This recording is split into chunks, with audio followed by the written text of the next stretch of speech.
Good morning, good afternoon, good evening, whatever time you're going to see this video. My name is Zeno, and this is the Church of Christ podcast. I'm here again, and we're here to discuss a very wonderful topic. You do well to actually listen to the end of this one because it's packed full with a lot of ideas. Some things you might not have heard before, and some things you've heard, but you just need to be reminded of. And today I have a wonderful guest with me, Emmanuel. AKA Emmy White. Thank you. He's here Thank with me you today. very much. And today we will be discussing the topic moral decadence, the role of the home in raising moral children.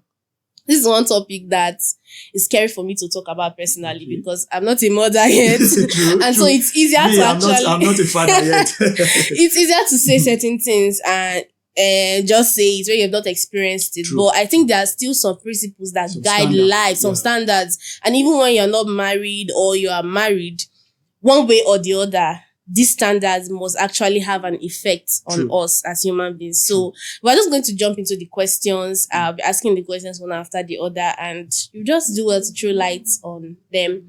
Okay. The first one I have here is, what is immorality? And also give us some examples of immorality as a concept. Okay, I think when we talk about immorality, we need to understand what morality is.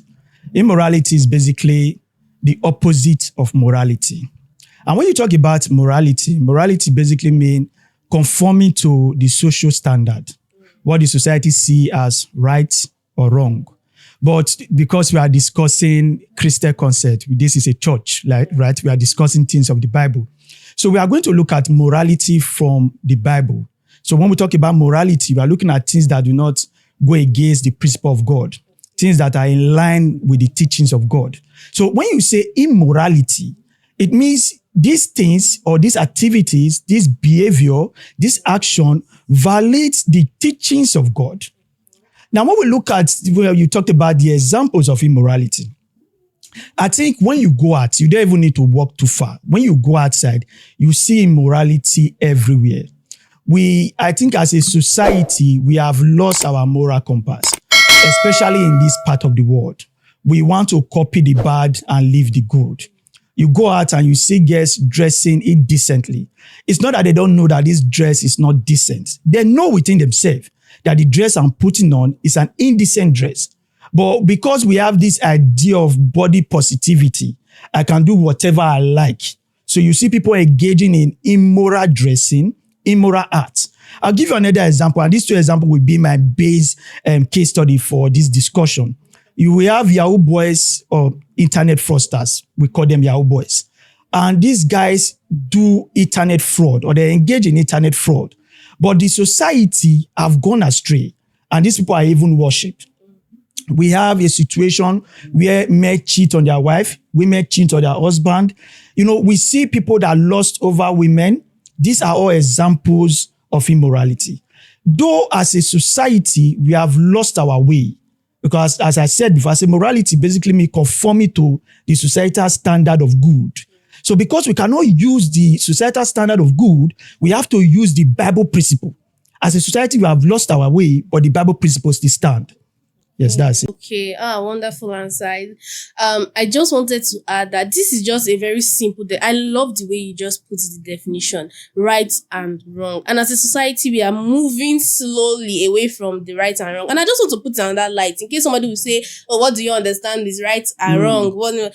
Whatever you do that might cause harm to another person, directly or indirectly, is wrong. True. Anything you're going to do that you know, and just like you mentioned, if I'm wearing an indecent dress, I'm drawing attention, not the right positive kind of attention to myself. Whether it's from a man or it's from a woman, it's a wrong attention I'm drawing to myself, one way or the other. It's negative. And so it means I'm actually causing harm to people without even knowing I'm causing harm to people. That might not be a direct harm, but it is still harm to somebody. So many people might argue, oh, morality, right and wrong, how do we understand? How do we keep this? Just keep this in mind. If you are causing harm to somebody, Someone else, yes. just know that what you are doing is wrong. Even if you are causing harm to something that is not even a living thing, you are causing harm to a tree, is wrong. Yeah, one way or the other, harm, it makes it immoral in a way. So I would just, so you have, he has given us some examples. So let's just move on to the next question. What are the impacts and the effects of immorality in our society from all these examples that we've cited already? Okay, before I talk about the impact of immorality in the society, I quickly want to correct an idea that most people have. And you have said, whatever you do that hurts someone else is wrong, right? And there are some persons that have this idea of, as long as I'm not hurting someone else, I'm doing the right thing. And I'm saying this because there are some persons that believe in homosexuality. And one of their argument is that they are not hurting someone else. Therefore, what they are doing is right. That's why I said we as a society have lost our societal moral compass. So the only true compass we can use right now is the Bible compass. What does the Bible teach?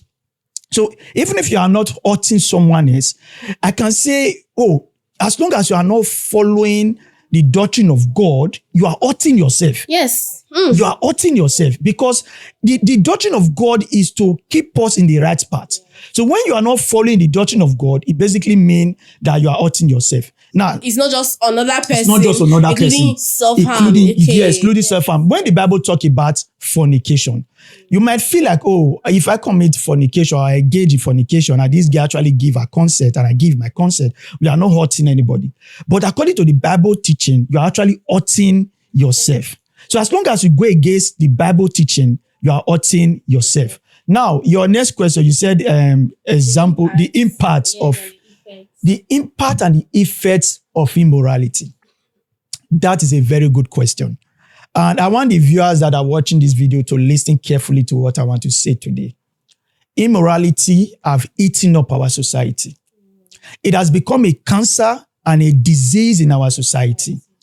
Before now, it was very rare to see boys sleep with their mother because of money. But now it has become normal. We have built a society where ritualism has become a joke. You say, this person is a ritualist. You say he's not a ritualist. It has become a joke. Because we have so accepted this immoral act. A boy that is doing Yahoo, and as I said, Yahoo, internet fraudster, and girls that engage in prostitution will be my main case of study for this discussion. A boy that do Yahoo, or engage, or those that don't know about Yahoo, a boy that engage in internet fraud, that do internet fraud. These people are destroying the society, but they don't even know it. You apply for jobs internationally, and then they see your name that you are a Nigerian. Oh my God. The first thought is that you are a fraudster. We have seen people that have lost job opportunity just because of the perception that the international community have about us. And this perception is coming because we have young boys that engage in these activities. Now, before now, a girl feel like, I have to learn something. I have to go to school, learn a job, at least have something I'm doing. But the society that we have today, the shortcut is to do what we have runs, to go into prostitution. And this prostitution have gotten, that's why I said it have eaten the society up. The society don't know what they are doing anymore. No morality. You see a girl of 15, 13 doing prostitution, going out with men twice her age. That's why I said, I think we are sitting on a time bomb, but we don't even know it. And this time bomb will explode one day. And when it explodes, it's going to affect all of us. And if you look at it, these guys somehow affect what the society have seen as morality. Because as I said before, morality is basically what is accepted by the society as being good. Because we have now gotten to a point where prostitution and Yahoo, as I said, for those that don't know about Yahoo, internet fraud, are seen as something that is good. It is not accepted by the society. So when you come out to even speak about these things, people look at you as someone that don't have sense. You are the goats among the sheep. Because why would you condemn it? After all, they are using this to make money. I know this discussion is not about Yahoo, but as I said, they are my point of study here. People will tell you that, oh, Yahoo, if not for Yahoo boys, we would have had a lot of criminals, we would have had a lot of crime going on. No. Yahoo boys are one of the problems that we have because they are giving us a bad image. And this in turn affects us. Even when these people take money, they spend it on things that are not produced here in Nigeria. And let me quickly end by saying that the end does not justify the means. It does not justify it. The society is crumbling. You see, as I've said before, and I'm saying it again now, you see boys sleeping with their mother, boys are killing their girlfriend, using private parts for rituals. These are the effects that this thing have in the society. Okay, we have a situation where as a girl, even as a worker, you can never leave your house to go and visit a friend. You cannot leave your house to go and visit a friend because you are scared. You don't know what will happen. You don't know what will happen. These are the effects that we have. These are the effects of immorality in the society. We are living in a society where we are not safe. You go to even as a guy, you go to visit another guy, and you are even scared that this boy might use you for something. He might rape you. That is the funny thing. He might rape you. He might do you stuff. He might poison you. So these are the effects that immorality have on the society. Unfortunately, we might not see the impact directly, but as I said, we are sitting on a time bomb, and the impact will feel it one day. Thank you very much.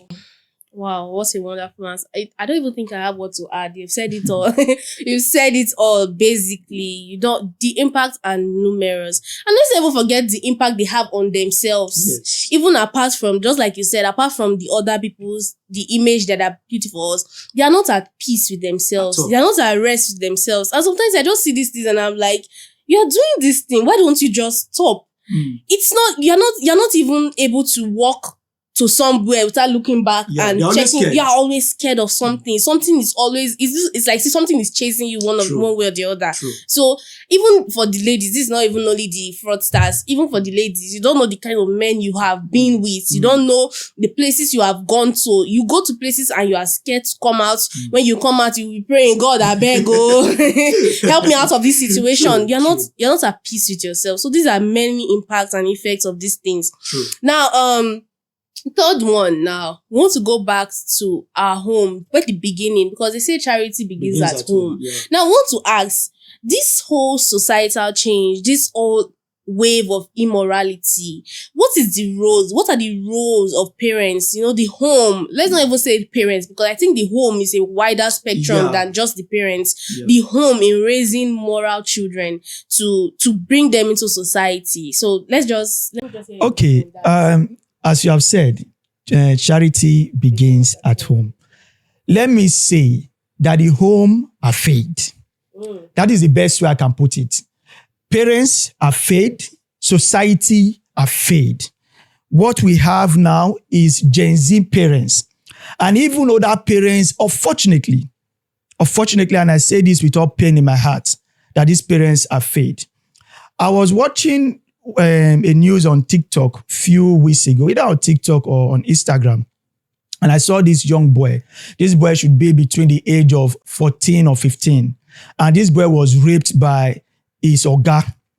Now you would think, oh, this boy went to learn a skill. And that was why he was raped by his oga. No, this boy was in HK, what they call HK. And HK is a place where you go to learn internet fraud. So his oga in the HK raped him. Now, you ask yourself, what is a boy of 14 and 15 doing in HK? We have found ourselves in a situation where parents send their children to HK to go and learn Yahoo, to go and engage in internet fraud. You see a parent telling a boy of 18, of 20, of 25, be telling his children, are you not seeing your mates? Are you not seeing what Osas is doing? Are you not seeing what John is doing? Parents expect children of 20 years to take care of them. Let me say this, that the home has a bigger role when it comes to training up a child. To a very large extent, the ideas that you have begins from your home. If your house is against internet fraud, you will be against internet fraud. In some cases, I know some children, they go wayward. even when their parents are very strong. You know, if as parents, we pray that our children follow our principle. But that being said, you still have to lay that foundation as a parent. It is the home that will lay the foundation. And maybe we'll talk more on this. The home also need to sustain the foundation. Our parents need to set examples for their children. For example, I grew up in a home where my dad did not smoke nor drink. And I don't drink. I don't find alcohol very nice. Though I tried it and I've learned a very hard lesson. That's why I said there are some children that even when you train them in the right way, they will still go astray. The only prayer that we have is that God bring them back the way God brought me back. So my dad do not drink. My dad do not smoke. But I tried drinking one time and it messed me up. Since that day, I left drinking alone. But my point I'm trying to make is that I did not come from a home of drinkers, of drunkard, if I may put it that way, of drunkard, of smokers. So I don't drink, I don't smoke. My younger brother do not drink, he does not smoke. And one way or another, I did because I do not drink or smoke. My sister do not drink or smoke. So you have to, as a parent, you have to set the standard. And in our culture, we say, you know, the child is not raised by one person. The child is raised by a society, but by a village. Unfortunately, I cannot rely on the village anymore because the village have crumbled. The village can no longer differentiate between right and wrong. Even if the village is there, they won't even allow you. The parents won't even allow this. Yes, you see, that is another problem that we have now. Where what parents, when the village want to, even if the village is good, because most villages now they have lost their way. Even the villagers still have morality. When they want to train the child, the parents will say, "No, now my pikin, I will train him or her how I want to train them." So just to summarize it, the home have a huge role to play. And as I've said, the home need to set good example for the children. Parents need to realize that your young child, is not your retirement plan. It's not. Let this child grow up to be his own person. Do not push them into crime. So that is how I would say it. Okay, that was a wonderful answer, if I'd say so myself. Just to add, I've been reading a book recently. I have a little group and we read books. And in this book, I think this idea of home and children is really, really discussed in this book. That is The Road Less Traveled by Scott Peck, if I'm getting that name correctly. Yes, I think I got it correctly, Scott Peck.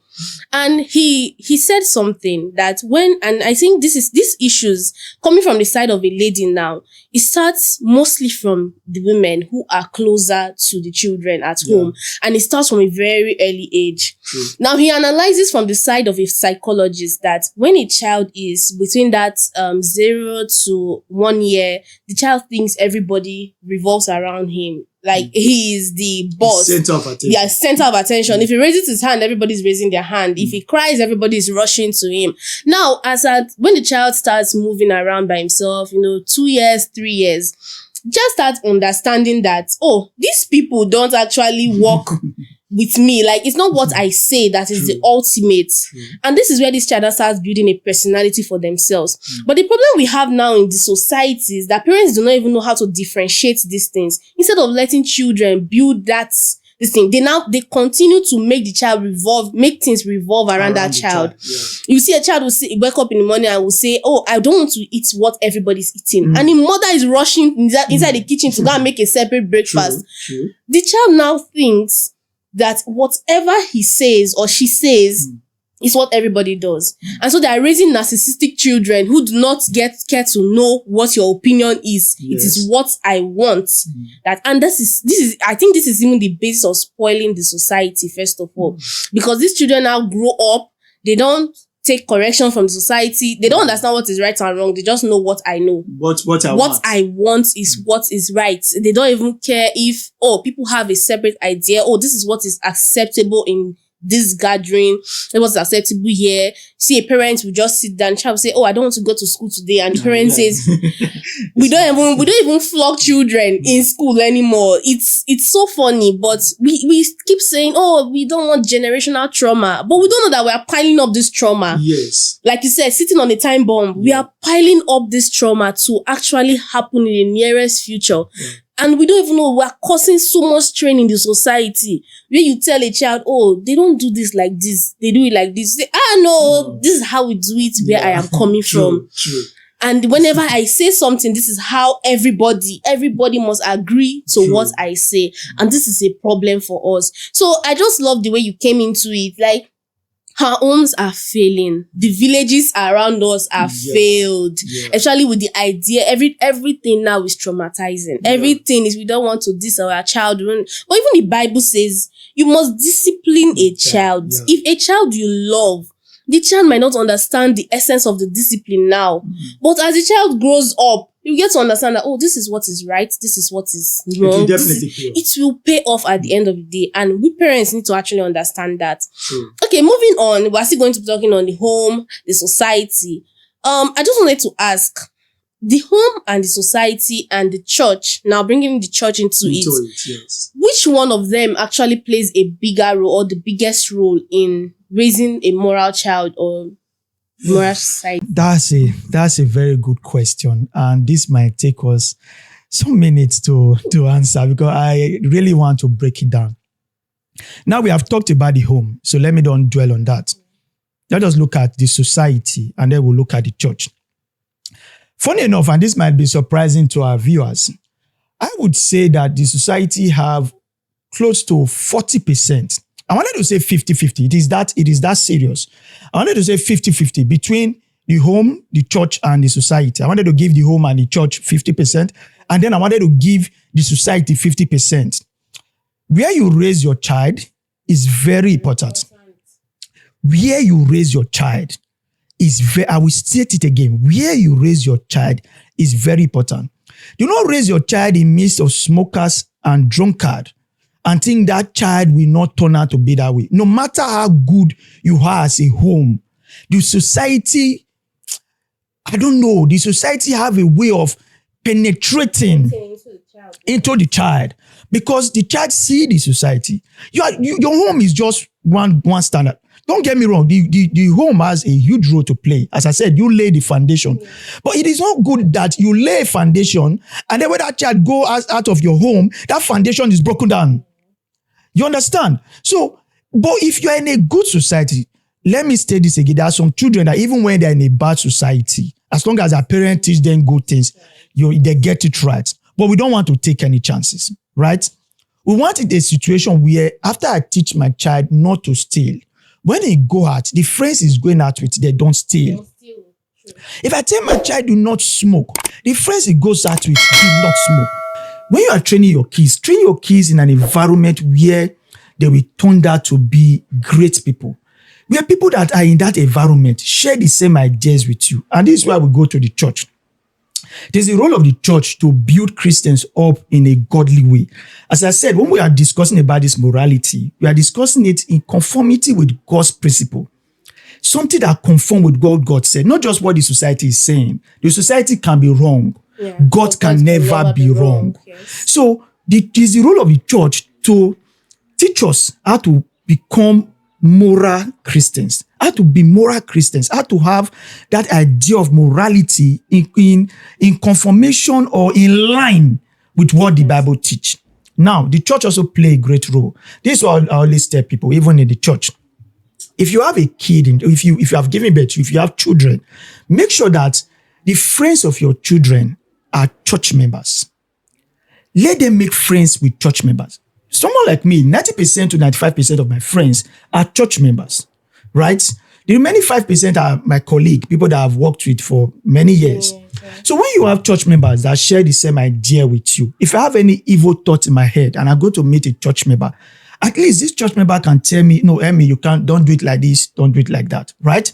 But if you have friends outside the church, or let me just say outside the church, so that it doesn't look as if anyone outside the church is bad. Yes. But if you have friends that don't share the same principles with you, the same values with you, you discover that this person give you, wrong advice. So the role of the society is very important. I will give the society as high as 40%. It's very important. So please mind where you train your kids. If you are searching for a home, if you want to rent an apartment, look at the environment, look at the estate. Also, for the church, I'm just trying to summarize, for the church, please, the church should make sure that they're always teaching Christians good principles aligned with the Bible doctrine. And for the home should make sure that they lay a good foundation in the child, so that even when the child go out there and meet this obstacle out there, the child is still strong, because the child have a very strong foundation. Yeah. Okay, that was wonderful. So let's just go to the last question we have here. How do you think we can set ourselves apart? Now, we know that the society is bad. There are things that are bad, that are going wrong every day in society. Now, as a Christian who wants to live a morally upright life according to the principles of God, how do you set yourself apart in this world that we now say, okay, this world is spoiled? How do we now know that, oh, I am a Christian? True. The Bible said that as Christians, we are the salt of the world. The Bible said we are the light of the world. You cannot hold a candle and put it under the table. I think if a Christian is unable to set him or herself apart, the Christian need to go and rethink his Christianity. Because being a Christian has set you apart from the world. Now, if someone comes to my office to sign up for my training, one of my rules, in fact, my first rule that I have is that you don't discuss Yahoo in my office. Anything internet fraud, you don't discuss it in my office. If you are with me, you don't discuss anything internet fraud. It's a principle that I hold very dear. So if you go out with me and we go to an event, when we get there and they are discussing anything that has to do with Yahoo, you don't discuss it. I think as Christians, we need to realize that though we are in the world, we are not of the world. We are not part of the world. So how we speak, how we dress must set us apart. There are some places we ought not to find ourselves. You cannot say, oh, see, there are some occasions that we invite you to. I know we don't want to offend people, but I'm telling you for free. There are some occasions that we invite you to. You don't go there. You don't go there because you are a Christian. You ought not to be in that place. You ought not to be in that place. As a Christian, begin to separate yourself from the world. How you dress, especially how you speak. I don't think as a Christian you should just talk anyhow. Especially how you speak. So open your mouth, wow. Don't just open your mouth and just say whatever you want to say. How you speak is key as a Christian. If you speak like an unbeliever, you are not a Christian. If you dress like an unbeliever, you are not a Christian. So the fact, Christians are Christ-like. You say they were first called Christians because they set themselves apart. They did not give themselves Christians. People saw them and said, oh, these people are behaving like Christ. Thus, they are Christians. They are Christ-like. So as a Christian, set yourself apart. How you speak, how you dress, and where you find. In fact, how you do your business. And the kind of business that you do. Make sure that is in line with God's principle.